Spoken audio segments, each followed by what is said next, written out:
मणिपुर की घटना देखते हुए आखिर मोदी जी चुप क्यों रहे। मेरा ये कहना था कि हमारे देश के प्रधानमंत्री ने चूड़ियां तो नहीं पहनी है कि इतने बड़े घटना पे आप आवाज नहीं उठा सको। और रहा बात कि मोदी जी हमारे इस देश के बेटियों के पिता कहते हैं, तो शर्म आनी चाहिए ऐसे पिता को रहते हुए जिस पिता के रहते हुए इस देश की बेटियां नंगी हो जाए। और शर्म आनी चाहिए उनको वोट मांगने में कि जो मणिपुर की घटना होने के बावजूद भी वो वोट मांगने की हिम्मत करते हैं। राहुल गांधी को क्यों? मोदी जी खराब हैं एकदम। कैसे? अब जिसके रहते हुए बेटियां नंगी हो जाए वो इंसान अच्छा कहाँ से हो सकता है? आपके घर में बेटी बहन नहीं है ना? आपकी बेटी बहन, अगर मोदी जी की बेटी को नंगा कर दिया जाता उस जगह पे तक मोदी जी ये बोल पाते? नहीं बोलते, जाके आग लगा देते सबको। एक आम पिता आग लगा देता उसमें। पर मोदी जी को क्या कर रहे हैं? सब कह रहे हैं कि हम देश के बेटियों का पिता है।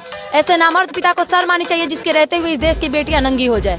तो दोस्तों फिलहाल मैं अभी पहुंचा हुआ हूं पटना के अटल पथ पे आया हुआ था अंजलि न्यूज़ रिपोर्टर, जो कि काफ़ी ज़्यादा ये सुर्खियों में चली कुछ दिन तक। और किन सुर्खियों में चली, सबसे पहले हम आपको ये बता दें, नरेंद्र मोदी और धीरेन्द्र शास्त्री, इन दोनों के टॉपिक को लेकर ये इतना ज़्यादा सुर्खियों में चली, इनका जो आवाज़ है वो इतना ज़्यादा सोशल मीडिया पे रील्स पे वायरल हुआ है कि उसका कुछ कहने लायक है। सबसे पहले आप अपना नाम बता दीजिए। मेरा नाम पूरा नाम अंजलि ओम प्रकाश है। और मैं आपको एक चीज़ बता दूं कि मेरा जो चैनल है वो अंजलि ओम प्रकाश के नाम से भी है और हमसफर भारत के भी नाम से है। तो आप लोग मुझे वहाँ देख सकते हैं, सुन सकते हैं, क्योंकि जब आप लोग मुझे इंस्टा के शॉर्ट्स में, यूट्यूब के शॉर्ट्स में और फेसबुक के शॉर्ट्स में इतना प्यार दे सकते हैं, आउट ऑफ स्टेट नहीं आउट ऑफ कंट्री जब मुझे इतना लोग पसंद कर सकते हैं, तो प्लीज़ फॉलो जरूर कीजिएगा, सब्सक्राइब भी। अच्छा, तो ये बताइए कि आपका वो जो वीडियो जो वायरल हुआ था जिसमें मोदी के अगेंस्ट जो आप बोली थी कि मोदी के जी के रहते जो है हमारी देश की बेटियां जो है नंगी हो जा रही हैं, तो वो मतलब कैसे वायरल हुआ, क्या माइंड में आया, क्या सोचकर आपने ये बात बोला था? देखिए, ना तो मैंने वो सोच के बोला था, ना ही वो मैंने समझकर बोला था। वो जो मेरी एक लड़की होने के नाते जो अंदर में था वो सच्चाई बाहर आई थी। और कहीं ना कहीं मैंने सच बोला था।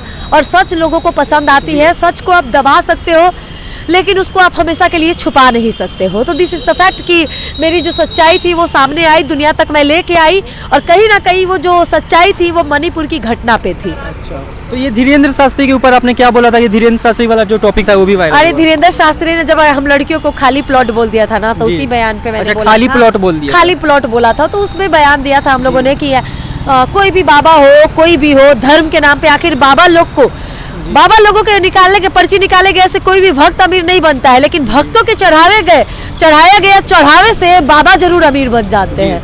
तो बाबा का पूजा करके हमें तो कुछ नहीं मिलता, लेकिन हम लोग जो बाबा को चढ़ाते हैं, बाबा उससे मर्सिडीज में चढ़ते हैं।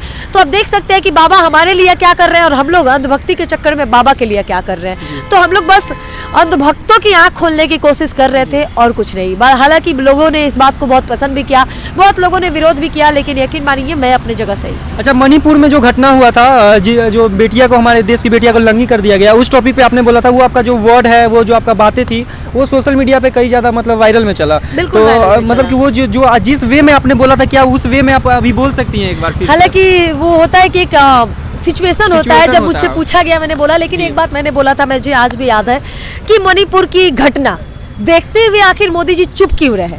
मेरा ये कहना था कि हमारे देश के प्रधानमंत्री ने चूड़ियां तो नहीं पहनी है कि इतने बड़े घटना पे आप आवाज नहीं उठा सको। और रहा बात कि मोदी जी हमारे इस देश के बेटियों के पिता कहते हैं, तो शर्म आनी चाहिए ऐसे पिता को रहते हुए जिस पिता के रहते हुए इस देश की बेटियां नंगी हो जाए। और शर्म आनी चाहिए उनको वोट मांगने में कि जो मणिपुर की घटना होने के बावजूद भी वो वोट मांगने की हिम्मत करते हैं। क्यों दे हम उनको वोट, क्यों मांग रहे हैं वो हमसे वोट? ऐसा ही कुछ मैंने बोला था। हालांकि वीडियो जो अभी भी सोशल मीडिया पे बहुत वायरल है, अभी भी चल रहा है, आप देख सकते हैं। हालांकि मुझे याद नहीं है कि मैंने क्या बोला, क्योंकि दिल से सच्चाई निकली थी। और सच्चाई जो है वो हर बेबे में भा जाती है। तो कहीं ना कहीं एक शब्द मुझे आज भी याद है, क्योंकि बहुत गुस्सा आया था मुझे मोदी जी के इन शब्द पे, जब उन्होंने बोला था कि वो इस देश के बेटियों के पिता है। मैं बार बार कहती हूँ, एक नामर्द पिता ही होगा जिसके रहते हुए इस देश की बेटियां नंगा हो और वो पिता आवाज ना उठाए। इसीलिए मैंने बोला था कि ऐसे नामर्द पिता को शर्म आनी चाहिए जिसके रहते हुए इस देश की बेटियां नंगी हो जाए। क्योंकि इस बार आपको क्या लगता है कि मोदी जी जो है विजेता होंगे? देखिए, मोदी जी तो जीतेंगे जी। अच्छा, जीतेंगे? उन्हीं के खिलाफ आप बोल रही हैं, फिर बोल रही हैं कि वो जीतेंगे। वो भी जान लीजिए। अच्छा, अब जिसका अखबार, जिसका मीडिया, जिसका चुनाव आयोग, अब जिसकी ईडी और सीबीआई, जिसका पूरा मतलब करप्शन, इन 2 सालों से जो है मोदी जी मतलब जीतते आ रहे हैं, मतलब दो बार जीत चुके हैं। ये 3रा साल होने को जा रहा है। तो आपको क्या लगता है जिस वे में आपने ईवीएम जब तक रहेगा तब तक मोदी जी रहेंगे? अच्छा, मोदी जी रहेंगे। बैलेट पेपर पे चुनाव कराया जाए, यकीन मानिए मोदी जी की हार पक्की है। अगर नहीं तो हिम्मत है तो मोदी जी बैलेट पेपर पे चुनाव जीत के दिखाए। मैं दंडवत प्रणाम करूंगी और मैं जिंदगी भर उनकी भक्ति करूंगी। अच्छा, आप किनको सपोर्ट करती है? मोदी जी को सपोर्ट करती है और किन पार्टी को आप सपोर्ट करती हैं? रहा की ना तो मैं मोदी को सपोर्ट करती थी, नहीं कांग्रेस को। लेकिन फर्क ये है कि अगर हमारे सामने अभी कोई नहीं है तो हमको किसी ना किसी को चुनना होगा। तो मोदी जी को जब हम लोग 10 साल दे सकते हैं तो क्यों ना एक बार हम लोग राहुल गांधी को भी मौके दे। युवा है, यंग है, काफी पढ़े लिखे, एजुकेटेड है। इस बात में कोई शक नहीं है कि मोदी जी और राहुल गांधी का अगर डिबेट करवा दिया जाए 10 मिनट के लिए तो मोदी जी टिक नहीं पाएंगे। वेल एजुकेटेड माने जाते हैं राहुल गांधी। उनकी जो पढ़ाई है वो बहुत ही ज़्यादा अच्छे यूनिवर्सिटी से हुई है और कहीं ना कहीं एक पढ़े लिखा और यंग युवा का हमारे देश को जरूरत है। क्योंकि युवा तो आएंगे, कहीं ना कहीं जो कांग्रेस को मतलब राहुल गांधी जी को उनको जो मौका देना चाहिए, क्योंकि अगर युवा आएगा तो हम लोगों को रोजगार, एजुकेशन, इंडस्ट्री, फैक्ट्री हर चीज में मिलेगा। क्योंकि हमारा इंडिया पहला वो देश बना जिसने एजुकेशन पे 18% जीएसटी लगा दी और ये संभव किया मोदी जी ने। तो हम लोग ये करके मोदी जी का देखिए, मैंने मोदी जी की बुराई नहीं की। एक्चुअली मोदी जी ने जो वादे किए थे जो पूरे नहीं किए, मैंने उसकी बुराई की।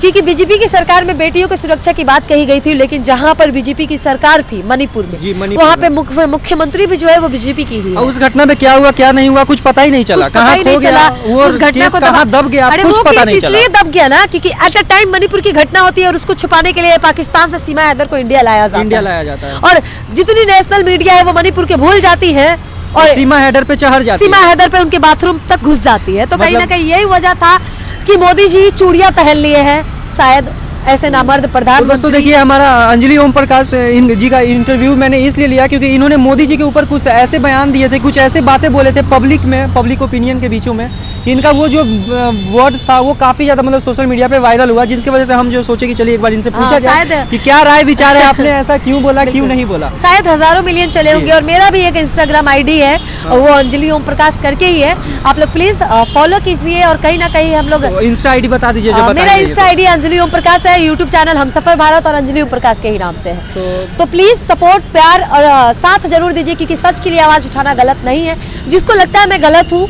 तो गलत ही सही, लेकिन जिसको लगता है कि मैं सच्ची हूँ तो प्लीज एक बार साथ दिखे देखिए। तो बहुत अच्छा लगा आपसे बात कर और ऐसे ही आप आगे बढ़ते रहिए, इंटरव्यू लेते रहिए, अपना बयान देते रहिए। बिल्कुल, चलिए दोस्तों, आपसे मिलकर अच्छा लगा। वीडियो को यहीं पे एंड करते हैं। वीडियो आप लोगों को पसंद आया हो तो वीडियो को लाइक, कमेंट, शेयर और सब्सक्राइब कर दीजिए।